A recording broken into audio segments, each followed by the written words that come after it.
வணக்கம்ங்க. வைசு கேஏ சமையலுக்கு உங்கள வரவேற்கிறேங்க. குருதவள்ளி அரிசியில ஒரு வெண்பொங்கல்ங்க. ஆரோக்கியமான, சுவையான வெண்பொங்கல்ங்க பார்ப்போமாங்க. தேவையான பொருட்களுங்க.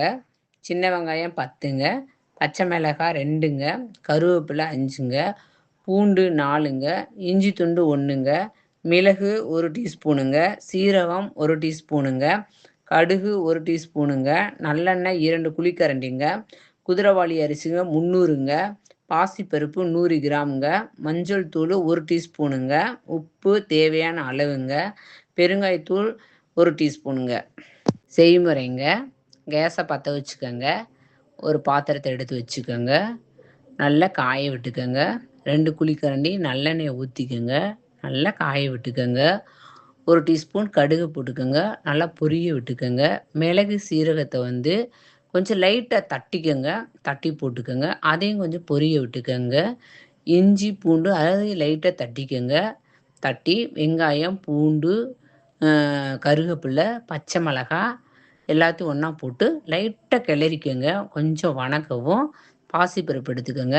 பாசிப்பருப்பு எடுத்து நல்லா 2 தடவை கழுவி அதையும் போட்டுக்கோங்க. போட்டு அளவு தண்ணி ஊற்றிக்கோங்க. அளவு தண்ணி ஊற்றிட்டு மஞ்சள் தூள் போட்டுக்கோங்க. கொஞ்சோண்டு உப்பு போட்டுக்கோங்க. உங்கள் டேஸ்ட்டுக்கு தகுந்த உப்பு குடிச்சு பார்த்துக்கோங்க. பார்த்து நல்லா கிளறி விட்டுக்கோங்க. கிளறி விட்டு மூடி விட்டுருங்க. கொஞ்சம் நேரம் மூடி விட்டோடனேவும் குருதவள்ளி அரிசி எடுத்துக்கோங்க.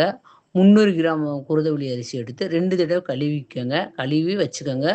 ஊற வைக்காதீங்க அரிசியை. நல்லா பருப்பு கொதிக்கவும் அரிசியை தூக்கி கொட்டி விட்டுக்கோங்க. கொட்டி அப்பப்போ கிளறி கிளறி கிளறி விட்டுக்கோங்க. அடி பிடிச்சிக்கிறோங்க. பார்த்து நல்லா கிளறி கிளறி விட்டு 1 டீஸ்பூன் பெருங்காயத்தூள் போட்டுக்கோங்க. போட்டு நல்லா கிளறி கிளறி விட சாப்பாடு அப்படியே நல்லா கொதிச்சு நல்லா வெந்து வந்துடுங்க. இந்த பாசிப்பருப்பும் அந்த குருதவள்ளி அரிசியும் சேர்ந்து நல்லா குழஞ்சி வந்துடணுங்க.